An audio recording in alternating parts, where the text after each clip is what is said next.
이번 시간에 책 19페이지 가솔린 엔진 일반부터 진행하도록 하겠습니다.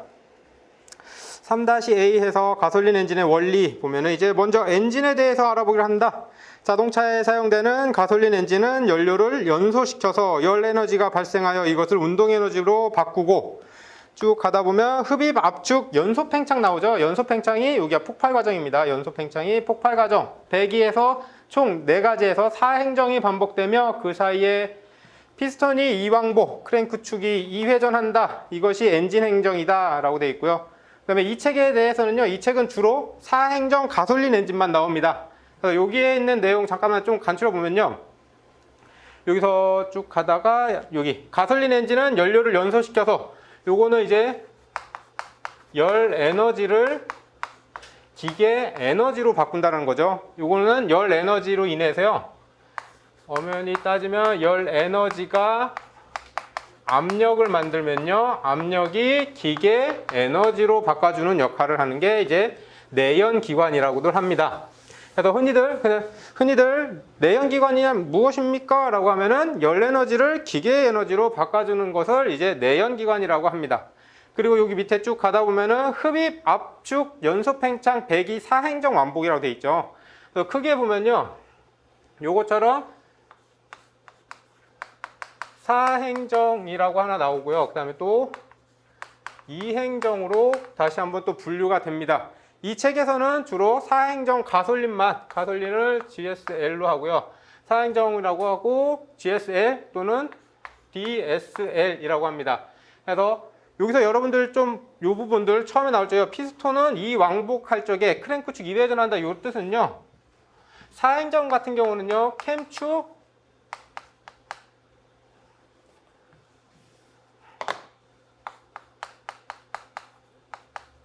캠축 1회전에 크랭크축 2회전입니다. 2행정 같은 경우는 여기 나눠서 캠축 1회전에 크랭크축 1회전을 합니다. 여기 왜 그러냐면은 4행정 같은 경우는 흡입, 압축, 폭발, 배기 해서 4행정이 있다면은 2행정 같은 경우는 상승행정과 하강행정으로만 또 이루어집니다. 그래서 상승행정일 적에는요, 동시에 압축과 흡입을 동시에 진행을 합니다. 그 다음에 상승행정에 올라갔을 적에 거의 대부분 상사점에 올라갔을 적에 폭발이 이루어지고, 그 다음에 이제 팽창이 이루어지고, 이런 거를 전부 다 이제 하강행정 때 이제 폭발 행정과 배기 행정, 그 다음에 소기 행정이라는 게 또 들어갑니다. 그래서 4행정 같은 경우는 올라갈 적에 흡입, 내려오면서 압축, 내려가면서 흡입, 올라가면서 압축, 내려오면서 다시 폭발, 올라가면서 다시 배기를 합니다. 그래서 크랭크축이 한 바퀴, 여기서 한 바퀴, 2바퀴 도는 거죠. 그래서 크랭크축이 2바퀴 돌 동안 캠축은 1회전만 해도 충분하다는 거죠. 근데 2행정 사이클 같은 경우는 이게 상승 하강이니까요, 크랭크축이 한 바퀴면은 한 행정이 다 끝납니다. 이때도 캠축은 1회전인 거죠. 그래서 얘는 1회전일 때, 그러니까 2회전일 때 1회전을 하고, 얘는 1회전일 때 한 바퀴만 회전을 하는 타입입니다. 그리고 요게 가솔린하고 디젤하고 놓고 봤을 적에, 이게 여러분들 아마 공부하시다 보면요, 맨 처음에 대부분 모든 책에서 그렇듯이요, 대부분 가솔린을 많이 나와요. 근데 시험에서는 오히려 요즘에 디젤이 좀 더 많습니다. 그래서 시험 문제 푸시다 보면요, 가솔린하고 디젤하고 계속 혼돈이 되셔가지고 나중에 좀 제일 많이 헷갈려하는 부분이요, 연료 분사 관련된 겁니다. 연료 분사. 저번 주에 혹시 기억나시나요? 가솔린은 불꽃 점화 방식이고 디젤은 압축 착화죠. 그러면은 요거는 이제 불꽃이고요, 요거는 압축입니다. 그 연료를 분사할 적에 가솔린은 언제 분사하면 좋을까요? 흡입, 압축, 폭발, 배기 중에, 흡입, 압축, 폭발, 배기 중에 언제 연료를 분사하면 제일 좋을까요? 요걸 딱 물어보면 대부분들 흡기라고 합니다. 맞나요? 그럼 뭘까요? 흡기가 아니다. 그럼 뭘까요? 네? 압축. 가솔린의 압축? 폭발. 가솔린 같은 경우는 한번 생각해보세요. 가솔린은 내가 하나의 실린더 안에 이렇게 실린더가 있고 피스톤이 있으면은 피스톤이 상사점까지 올라가 있는 상태예요. 올라가 있는 상태에서 불꽃을 튀겨서 폭발을 일으키죠. 그러면은 얘는 그 전부터 여기에 공기 플러스 연료가 같이 있어야겠죠. 그러면 언제 뿌려줘야지 여기에 공기하고 연료가 균일하게 들어가 있을까요? 이걸 한번 고민해 보세요. 흡입일까요? 압축일까요? 폭발은 아닐 거고 배기일까요?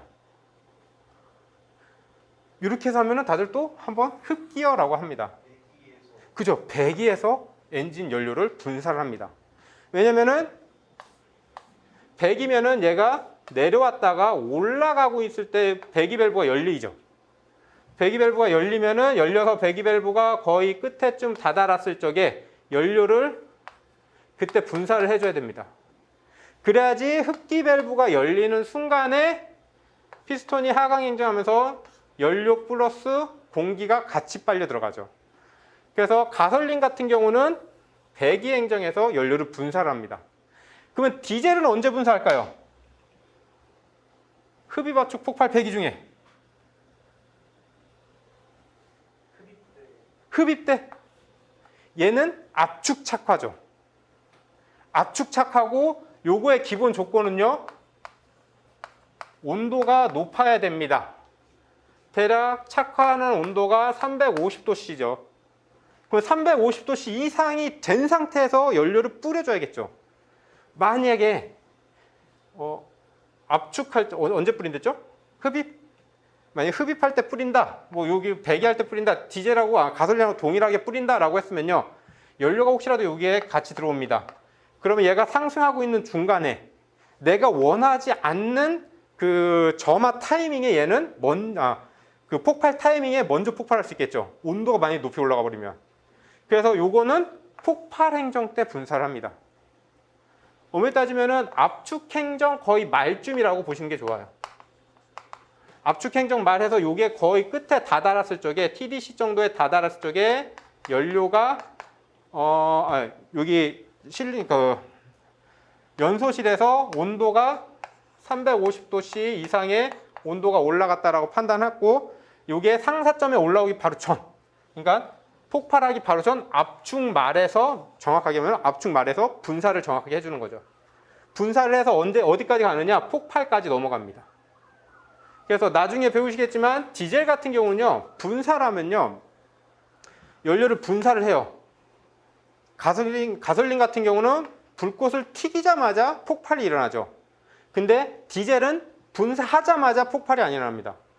분사하고 나서 얘네가 그러니까 터질 때까지 잠깐 딜레이 타임이 있습니다.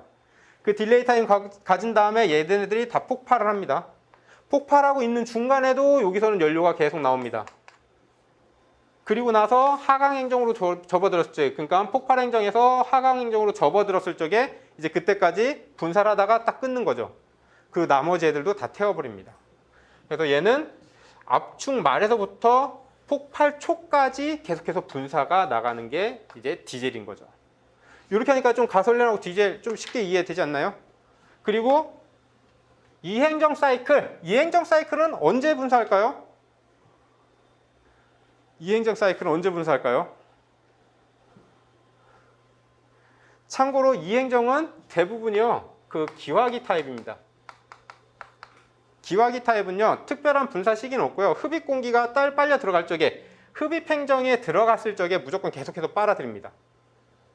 그래서 이것도 동일하게 흡입 행정 그러니까 흡입 행정에서 기화기 타입은 흡입 행정, 즉 공기가 빨려 들어갈 수 있을 적에 계속해서 연료가 들어가는 거고요. 인젝터 타입은 동일하게 하강 행정에서 분사를 해줍니다. 약간 좀 개념이 다르죠. 근데 어차피 이행정 사이클에 관련해서는 분사 시기나 이런 거에서 물어보진 않아요. 이행정 사이클은요, 상승과 하강이고 상승하고 하강하고의 차이점만 여러분들 좀 나누시면 돼요. 어차피 이 책 조금 몇 페이지 넘어가면 이거 두 개 나눠지긴 하는데, 보통 이렇게 적으면요, 혼돈되는 게요, 흡입 행정하고 소기 행정 힘들어합니다. 혹시 이거 나누실 수 있나요? 흡입행정과 소기행정? 이행정 사이클. 들어는 보셨죠? 흡입행정, 소기행정. 그래서 요거 자동차 쪽 전공하신 분들은요, 이행정 사이클에서 보면요, 소기행정이라는 단어는 늘 듣습니다.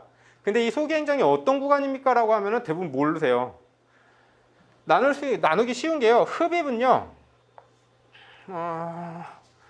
이행정 사이클을 이렇게 돼서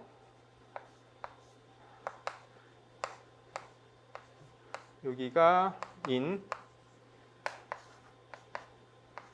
여기에 피스톤이 이렇게 장착돼 있고요. 그리고 이 부분을 대부분 이렇게 연결되어 있는 거 많이 보실 거예요. 그리고 여기 빼내서 여기는 배기. 그래서 흡입이라고 하는 건요, 대기에서 크랭크 케이스로 이동하는 부분을 흡기라고 합니다. 소기는요, 요 혼합기들이 크랭크 케이스에서 실린더 내로 들어가는 거를 소기라고 합니다. 그래서 엄연히 따지면은 흡기하고 소기하고는요, 전혀 다른 거예요.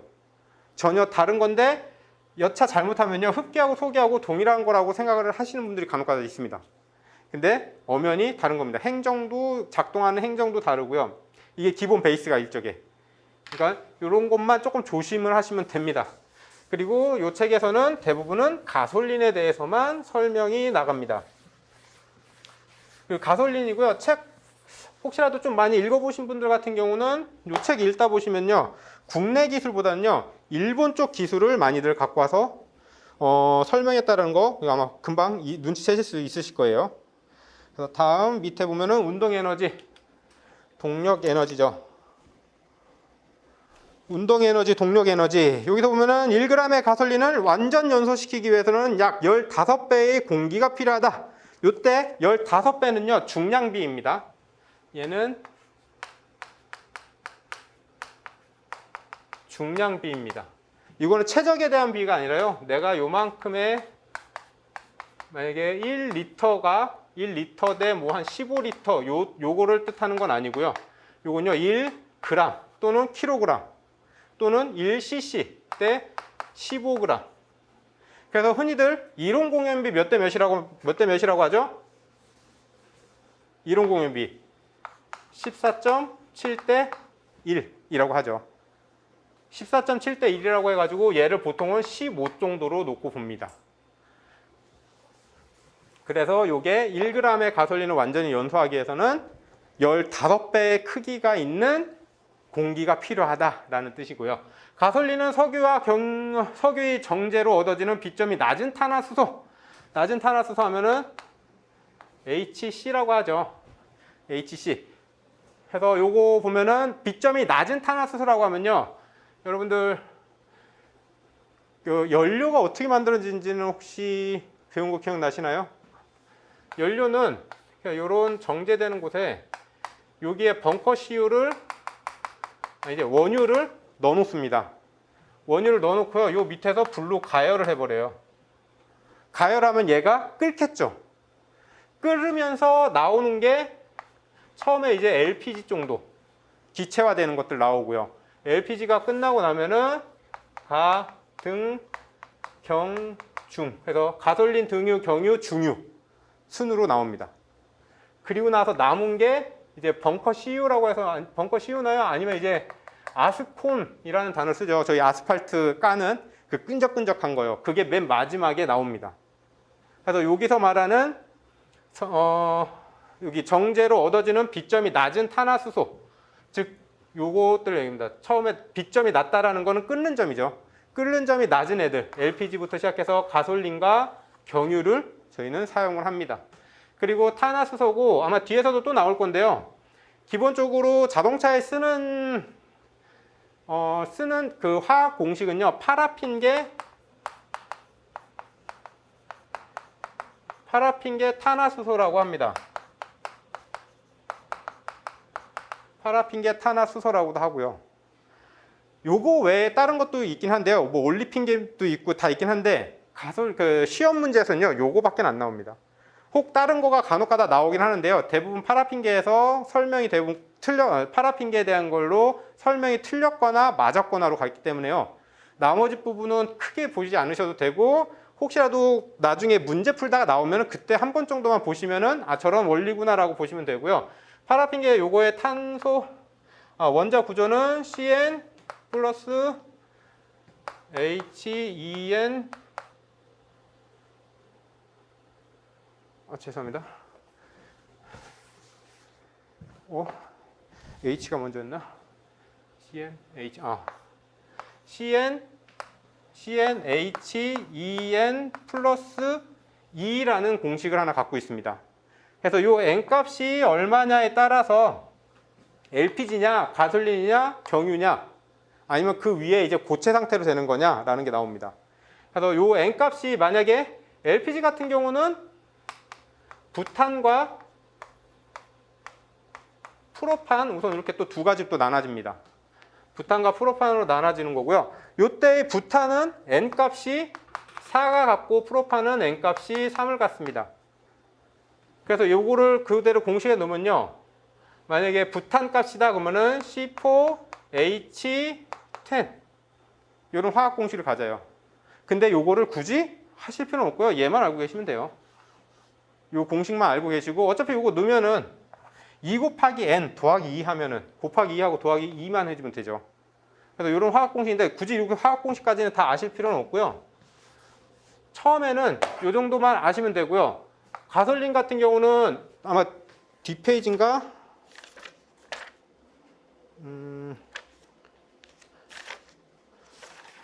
정비에서 나오나? 네. 뭐 가솔린에서는 이제 노말 헵탄과 이소 옥탄 또는 그리고 경유에서는 알파 메틸 나프탈렌하고 그 다음에 세탄 이런 식으로 나눠집니다. 그래서 요 N값만 집어넣으면은 얘가 파라핀계, 그러니까 N값들만 여기다 집어넣으면은 얘의 화학 공식이 완성이 되는 거고요. 그리고 LPG 같은 경우는 여기 해서 N값이 5 이하는요 기체로 분류가 되고요. N값이 6에서 한 18까지가 액체로 분류가 됩니다. 그 이상은 고체입니다.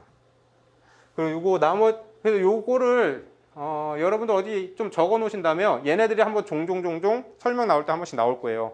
그래서 요 N값이 얼마입니까라에 따라서 이제 가솔린이냐 프로판이냐, 가솔린의 노말이냐 이소옥탄이냐, 알파 메타나프탈렌이냐 이제 세탄가냐라는 단어가 나올 겁니다. 그래서 요거는 지금 말고도 아마 계속 나올 거예요. 처음에 그 필기하시면요 앞쪽에 한쪽에 좀 여유 있게 공간 놔두세요. 하면서 이제 하나씩 계속 채울 거거든요. 그리고 요거를 한 번에 다 알려드리면 어차피 까먹습니다. 그래서 똑같은 내용 계속 나올 거예요. 그래서 나중에는 외우지 않아도요. 그냥 보기만 해도 충분히 암기할 수 있을 정도로 이렇게 갈 거니까. 그리고 밑에서 보면 계속 보면은 여기 액체를 그대로 발현시키면 불완전 연소하지만 기화시켜 공기와 혼합하면 가지고 있는 에너지가 발휘하여 완전 연소하게 된다 라고 되어 있죠. 그리고 상온에서 쉽게 휘발하여 공기와 혼합된다. 발화점은 500도이며 요거 내용 여러분들 요 책을 좀 많이 읽으시면 좋은 점이요. 요거 내용 아마 처음에 읽으시면요 이게 도대체 무슨 내용이야 라고 막 고민되실 거예요. 근데 여기서 보면은 그냥 간단하게 정리하면요 얘는 그냥 14.7대 1의 혼합비를 갖는다. 이론 공연비 하고, 여기는 석유는 CnHEn 플러스 2라는 탄화수소를 갖고 있다.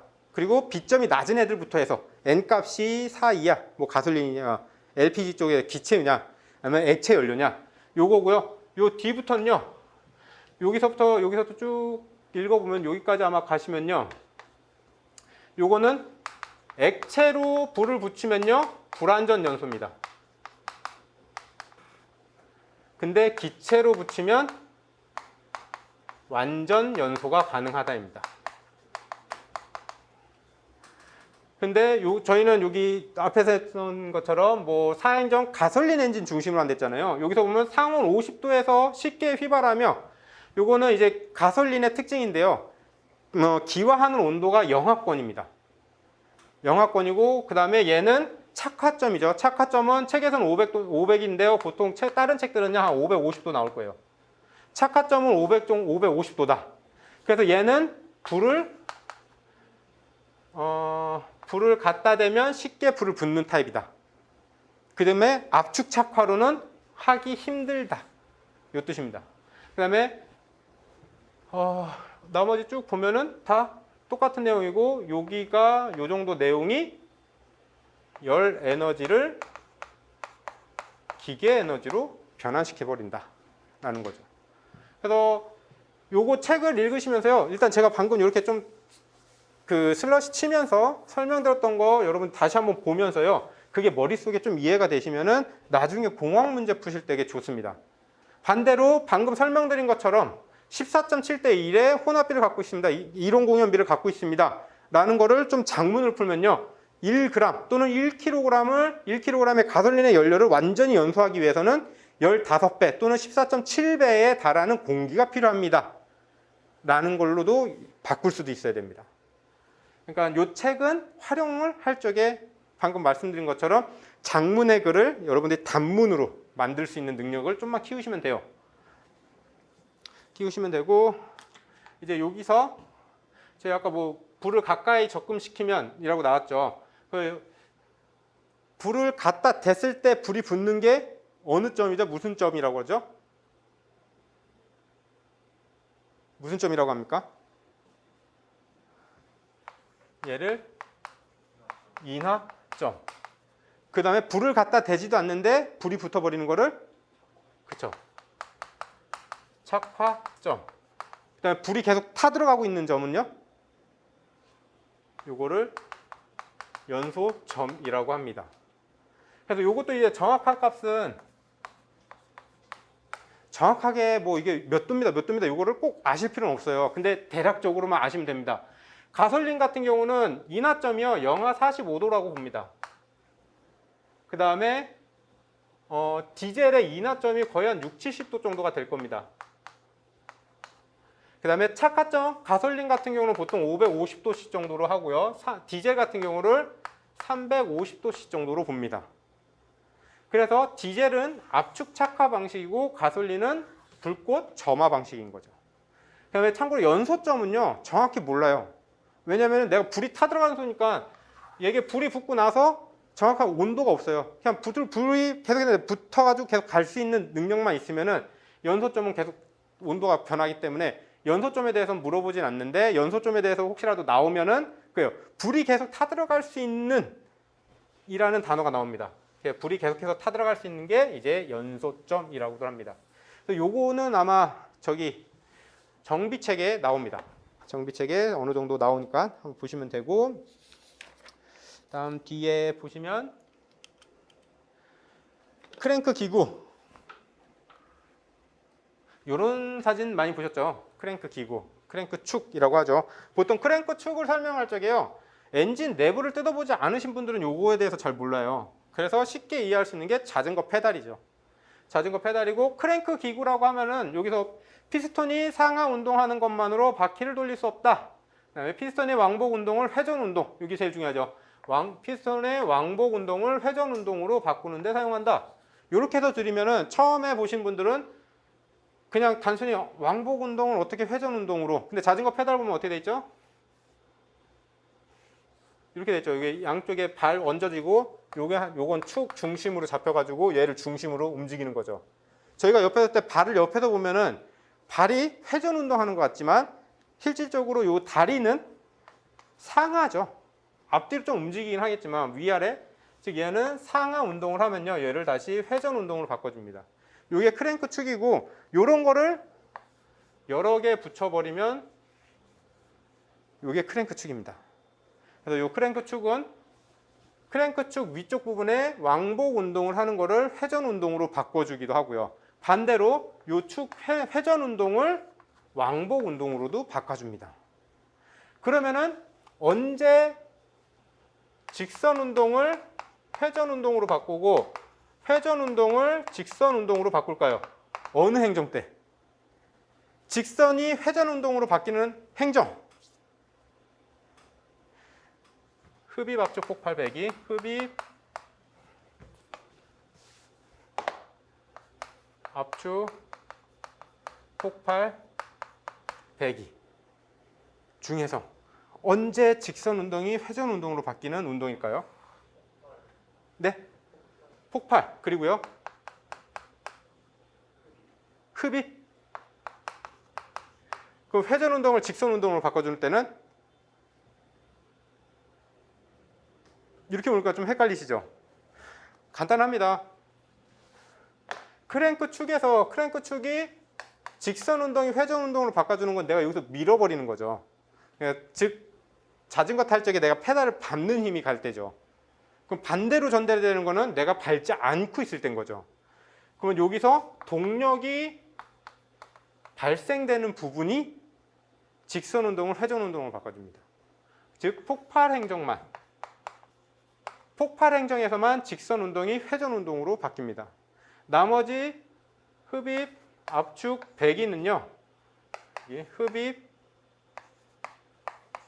압축, 배기는 요 회전 운동이 직선 운동으로 바꿉니다. 이렇게 하니까 좀 헷갈리시죠? 요거를 좀 쉽게 보실 수 있는 건요. 동력이 발생을 합니다. 동력이 발생하면은 크랭크 축을 통해서 변속기 쪽으로 나가겠죠. 나가기 전에 플라이 휠이라는 곳에 저장이 됩니다. 에너지가. 일부 에너지가 저장이 되고요. 나머지는 변속기 쪽으로 내보냅니다. 그럼 나머지는 동력이 발생이 안 되니까 역으로 플라이 휠에서 동력을 전달해서 돌려줍니다. 요것 때문에 직선이 회전으로 가는 거는 폭발이고요. 회전이 직선으로 가는 거는 폭발을 제한 나머지 행정들입니다. 요게 나중에 좀 설명을 드리니까 이미 요게 그냥 크랭크 축은 딱 회전 운동을 왕복 운동으로 바꿔준다라고 하니까 직선 운동을 왕복 운동을 회전 운동으로 바꿔준다. 요게 아예 머릿속에 딱 박혀버리시니까요. 역으로 나중에 요걸 설명을 드려도요. 잘 이해를 못 하시는 분이 좀 많이 발생을 해요. 그래서 아예 애초에 여기서 한번 좀 설명을 드리는 겁니다. 그래서 여기 쭉 읽다 보면은 그죠? 페달 관계를 생각하면 알기 쉽고요. 무릎 부분이 상하 운동, 즉 요 무릎 부분이 위아래로 운동을 하면은 페달을 위아래로 돌리는 것 같지만 회전으로 돌리는 거죠. 그래서 회전 운동으로 변환이 된다. 요게 크랭크 축하고 동일한 역할을 한다라는 뜻입니다. 그래서 사행정 사이클 요거 보면은 텍스트는 참 많아요. 흡입 행정 보면은 흡기 밸브 열리고 배기 밸브 닫히고 피스톤이 하강하며 실린더 내부에는 부합이 되므로 흡기 밸브로부터 가솔린과 공기가 혼입된다. 요거를 그림으로 그리면 흡기 밸브는 열리고 배기 밸브는 닫히고 피스톤은 하강 행정을 하고 있다 입니다. 당연히 하강 행정하고 있으면 여기에 최적은 어떻게 됩니까? 최적은 커지죠. 커지면 압력은 어떻게 됩니까? 압력은 낮아지죠. 그러면은 압력이 낮아지면은 여기는 대기압입니다.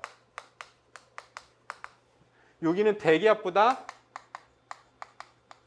낮은 압력입니다.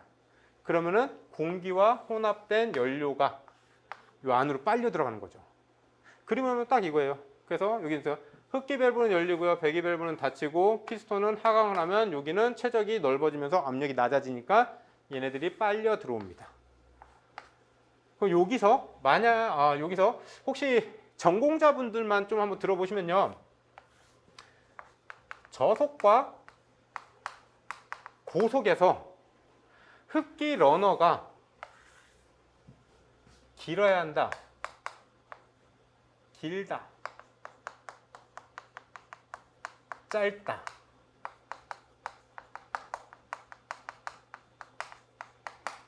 저속에선 길어야 할까요? 짧아야 할까요? 혹시 이거 기억나시면 공부 되게 열심히 하신 거예요. 전공자분들은. 그러면은 잘 생각 안 나시면요. 저속에서는 긴 게 좋을까요? 짧은 게 좋을까요?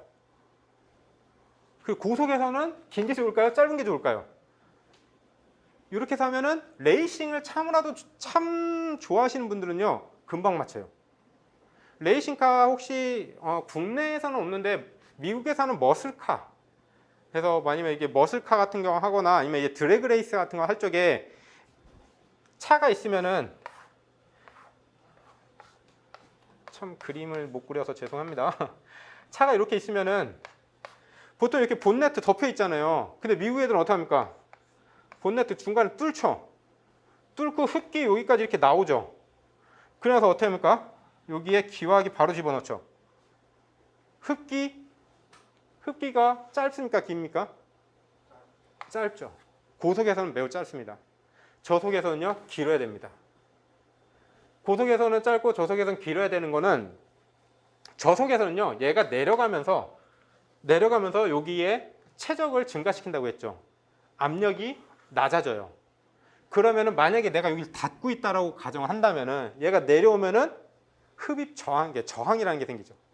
왜냐면 내려오려고 힘을 그 플라이 휠에서 힘을 줬더니 내려오는데 여기에 체적이 점점 커지니까 압력이 낮아져서 얘가 더 이상 안 벌어지려고 그래요. 요거를 흡기 밸브를 열었더니 그나마 애들이 들어오는데 저항으로 보는 거죠. 흡입 저항 때문입니다. 이건 이제 흡기 저항이 발생을 합니다. 흡기 저항이 발생을 하면은 요거를 막아줄 수 있는 방법은 얘를 러너를 길게 빼버립니다. 길게 빼버리면은 처음에 얘가 움직일 적에 조금 힘들긴 하겠지만 한 번 움직이면은 모든 물건들이 있죠. 관성의 법칙. 한 번 움직이면 그냥 이렇게 쭉 밀고 들어가죠. 그러니까 열려가지고 밑에 들어오니까 움직인다 해서 여기서부터 움직이네 그러면 쭉 해서 관성에 의해서 타고 들어옵니다.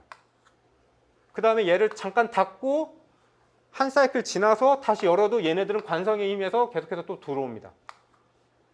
그래서 러너가 길어야 되는 거고요. 저속에서는. 고속에서는 짧아야 되는 게 빠르게 움직이죠. 한 번에 많은 양이 빨리 와요. 그러니까 얘가 한 사이클 지나서 즉 잠깐 닫히면은 너무 빠르다 보니까 요 앞에서 맞습니다. 막히는 거죠. 순간 막히는 거죠. 그러면은 막혔다가 얘를 다시 열면은 그 타이밍에는 얘가 막고 뒤로 튕깁니다. 그래서 부딪히는 거죠. 그래서 흡기 저항이 또 발생되는 거예요. 그때는 흡기를 매우 짧게 만들어 버립니다. 그래서 그냥 요 힘으로만 다 빨아 들어오게끔 하기 위해서 이렇게 돼 있는 거고, 압축 행정 정비는 공학은요 처음에 굳이 필기 같은 거 좀 안 하셔도 돼요. 같이 보면서 같이 하시는 게 좀 더 좋으실 거고, 혹시라도 필기를 꼭 하셔야 된다라고 하면요 요청해 주시면 잠깐 쉴게요. 그게 아니면은 인강 이렇게 보셔가지고 내 필요한 부분만 하시면 되고, 어차피 요 내용들이요 하면서 계속 몇 번씩 나오니까 그때 내가 들었었던 것 같은데 기억이 안 나면 그때 적으셔도 충분합니다. 이렇게 돼 있고, 압축 행정은 당연히 압축을 하려면은 밸브들이 다 막혀 있어야겠죠. 그래서 밸브가 다 막혀 있습니다.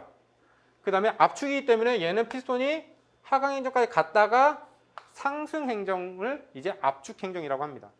압축 행정 쭉 가서 요 끝까지 다 올라옵니다. 요때도 이제 그 다음에 이제 폭발 행정인데, 요때도 밸브들은 다 막혀 있습니다. 그래서 여기 연속 팽창 요거는 폭발 행정입니다. 그래서 흡배기 밸브가 닫히고 피스톤이 상사점 가까이에 이뤘을 때의 점화 플러그에 전류가 흘러 불꽃이 튄다 라고 되어 있죠. 상사점이 가까워졌을 적에 그러면은 폭발은 이게 점화는 어느 행정에 이루어집니까? 그렇죠? 점화는 압축 행정에서 이루어집니다. 이렇게 하니까 조금 쉽죠? 보통은 점화가 언제 일어납니까? 라고 하면요 폭발 행정이라고 합니다. 되게 간단한 문제들도 있어요. 뭐 가솔린 엔진에서 점화가 되는 타이밍은 언제입니까? 그래서 흡입 압축 폭발 100이 적어놔요. 그러면요 대부분들 다 폭발로 가요. 폭발이 아니라 압축 행정에서 일어납니다. 다시 말하면 얘가 피스톤이 상사점까지 올라가기 전, 상사점 올라가고 있을 적에 불꽃이 발생을 합니다. 불꽃이 발생을 하고, 불꽃이 발생하면은 얘가 화염이, 보통 생각 사람들 있잖아요. 불꽃이 빵 튀기면은 요 안에가 순간적으로 다 폭발되는 거 같잖아요. 얘를 아주 느린 속도로 보면요 올라가고 있는 동안에 폭발을 시키면은 얘가 화염 전파가 점점 내려갑니다.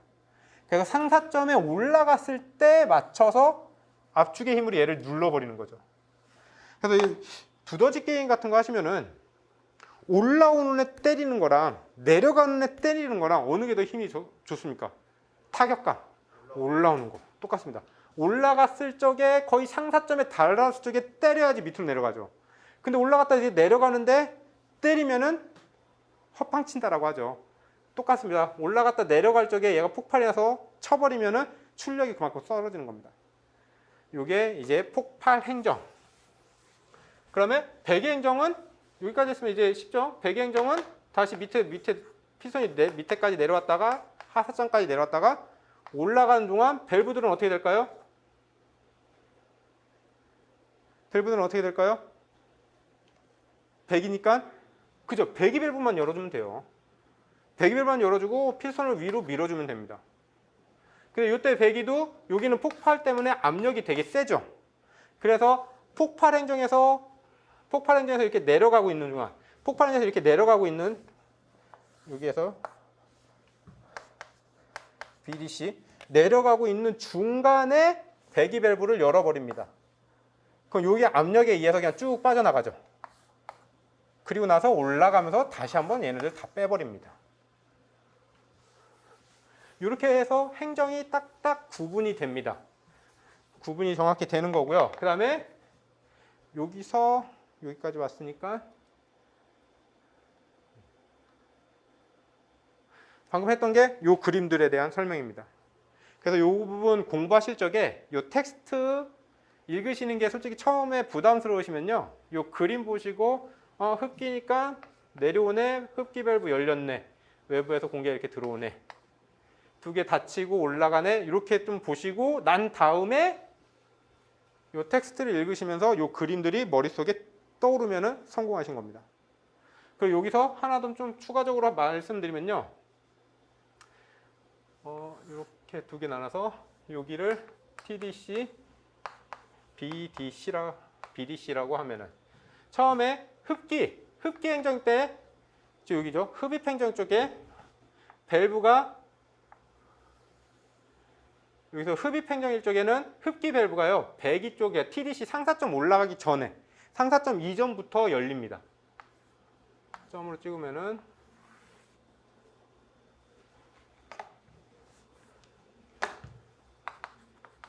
흡기 열림. 상사점 전부터 흡기를 미리 열어놓습니다.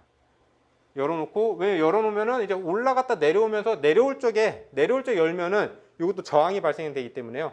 그다음에 나중에 이제 오버랩이라는 단어가 잠깐 나오는데 그거를 위해서 또 미리 열어놓습니다.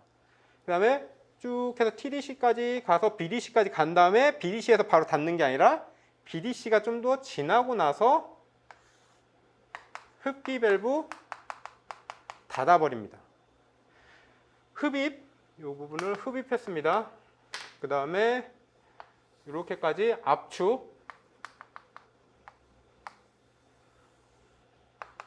폭발이 일어나죠. 폭발이 일어나고 아까 폭발이 일어나서 이게 쭉 내려올 쪽에 배기 밸브를 미리 연다고 했죠. 그래서 배기 밸브를 배기 열림, 배기 밸브를 미리 엽니다. 압력에 의해서 쭉 빠져나갈 수 있게끔. 그 다음에 배기 밸브를 열린 상태에서 배기 행정을 갑니다. 이때도 배기 행정도 여기 TDC 왔다고 바로 닫는 게 아니라요. 얘를 조금 더 열어줍니다. 배기 밸브 닫힘이라고 해요.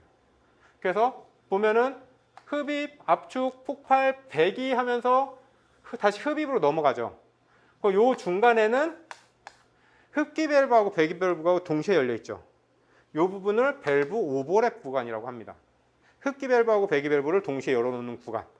여기 동시에 열어놓는 구간, 동시에 열어놓는 목적은요. 여기서 보면은 이거 두 개 다 열렸다고 치고요. 배기 밸브가 나갑니다. 얘가 상사점 정도까지 올라왔어요. 상사점까지 다 올라왔어요. 올라왔는데 만약에 흡기 밸브가 닫혀 있으면은 여기 연소실에 있는 애들은요. 나갈 수가 없죠. 그것 때문에 흡기 밸브를 미리 열습니다. 그래서 얘가 상사점 올라가고 있는 동안에 얘를 이렇게 해서 타서 내보내게끔. 그래서 요 안에 연소실 안에 아예 혼합가스, 그러니까 연소된 가스가 아예 없애버리기 위해서. 그래서 요 구간을 밸브 오버랩 구간이라고 합니다. 요 밸브 오버랩 구간이 있으면 이렇게 설명드리면 밸브 오버랩 구간이 있으면 무조건 다 좋은 거라고 보시는데 굳이 또 그렇진 않습니다. 밸브 오버랩 구간이 저속에서 너무 크게 돼버리면요 역파 일어납니다. 또 고속 저부하에서도 역파가 일어날 수 있고요. 고속 고부하에서는 밸브 오버랩이 또 커져야 돼요. 요거는 나중에 여러분 거의 한 파이널 정도 갔을 적에 가고 나서 이제 뭐 VVT 엔진 뭐 이런 것들이 어느 정도 이해가 되시면은 이제 그때 좀 더 추가로 또 설명드릴게요. 근데 우선은 이런 밸브 오버랩 기간이라는 게 있다라는 것까지 아시면 됩니다. 여기까지는 이해 잘 되죠? 어렵지 않죠? 이해가 안 돼도요. 요거 굳이 또 두 번, 세 번, 계속해서 돌려보실 필요는 없고요. 그냥 이렇게 지켜보시다가 아 저거구나 하다 보면 왜냐면 이거 또 나옵니다. 정비에서도 또 나오고 공학에서도 또 계속 문제 풀면서도 나오는 거니까요. 다음에 이제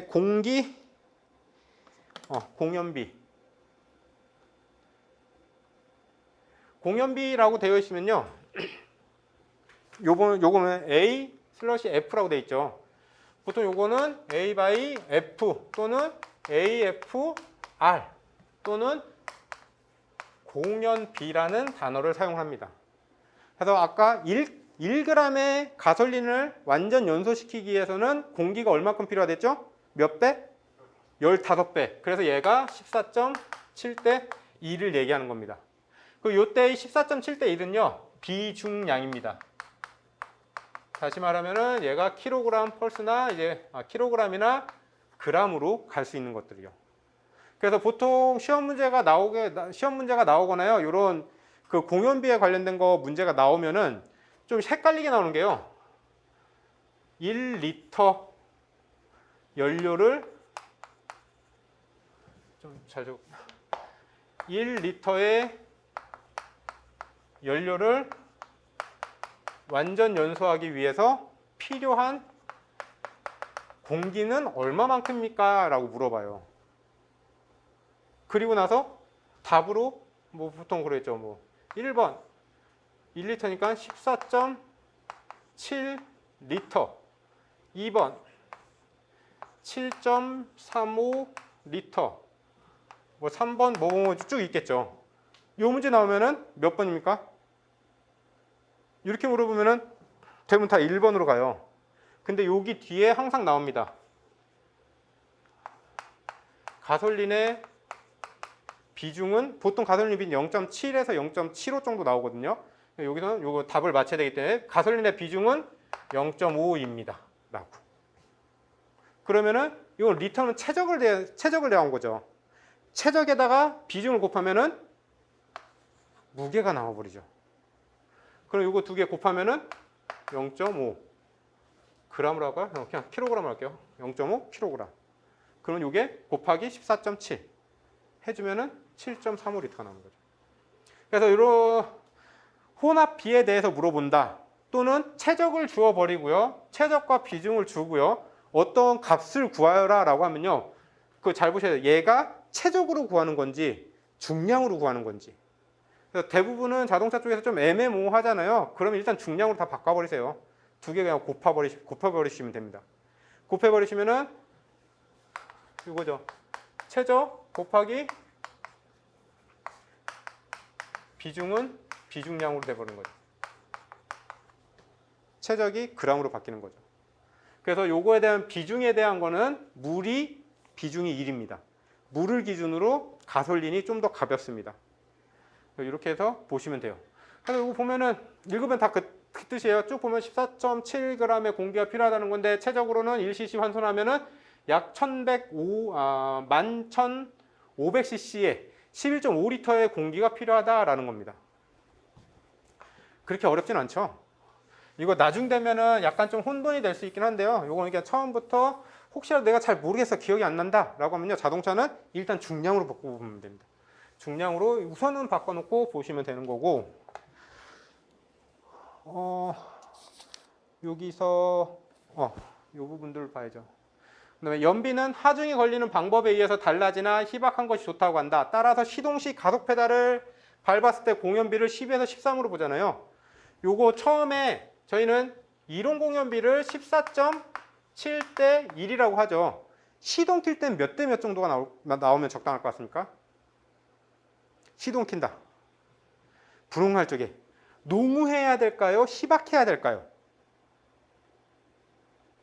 농후해야 될까요? 희박해야 될까요? 그죠? 농후해야 됩니다. 매우 농후해야 됩니다. 근데 처음에 시동을 킬 때는요, 후처리 장치에서 뭐 이렇게 배기가스 나오든 말든 신경 안 쓰고요. 일단 시동이 걸려야 될 거 아니에요. 일단 시동이 걸려야 되기 때문에 시동할 때는 5대 1입니다. 시동할 때는 5대 1입니다. 그 다음에 엔진이 빨리 정상화까지 올라가야 되죠. 그래서 웜업 할 때는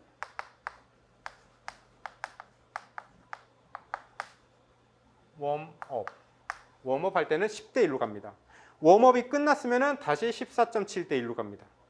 이 상태에서 내가 1단을 넣고요. 악셀을 밟았어요. 그럼 몇 대 몇? 중간 정도 12에서 13대 1 정도에서 1단 여기는 이제 출발 때. 그러다 내가 그냥 고속도로 이렇게 주행하고 있는데 갑자기 누가 나한테 자꾸 똥침을 쏴. 그래서 내가 갑자기 급가속을 해요. 그럼 어디쯤에 들어올까요? 어디쯤에 들어올까요? 빈칸. 이쯤에 들어옵니다. 해서 8대 1 정도.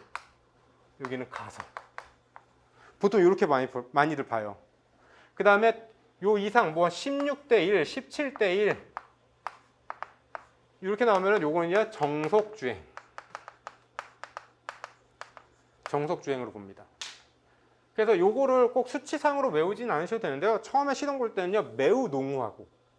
아마 요것도 이제 하면서 몇 번 나오니까 자연스럽게 외우실 거예요. 매우 농후해집니다. 그러다가 애가 웜업을 해야 되니까. 웜업을 해서 엔진이 정상 온도까지 올라가야지 애가 정상적인 출력을 낼 수 있으니까 그때는 요거의 2배 정도 10대 1 정도가 나옵니다. 그래서 웜업이 끝나면은 이론 공연비 14.7대 1로에 맞춰서 배기가스를 최소화로 만드는 거죠. 출발할 때는 약간의 힘이 필요하기 때문에 12에서 13대 1 약간 농후하게 만들고요. 그리고 여기서 이제 내가 급가속한다. 그러면 연료 때려 붓는 겁니다. 흔히들 그러죠. 고속도로에서 내가 때려 밟으면 연료 그냥 붓고 다녀. 이게 요겁니다. 14.7대 1에다가 그냥 천천히 달리면 14.7대 뭐 16대에서 17대 1까지도 가는데 내가 여기서 막 미쳤다고 계속 밟고 다녀요. 그러면은 연료 반토막 나는 겁니다. 요게 대부분 다 그 뜻으로 보시면 되는 겁니다. 하고 다음에 22페이지는 잠깐만 쉬었다가 또 진행하도록 하겠습니다. 수고하셨습니다.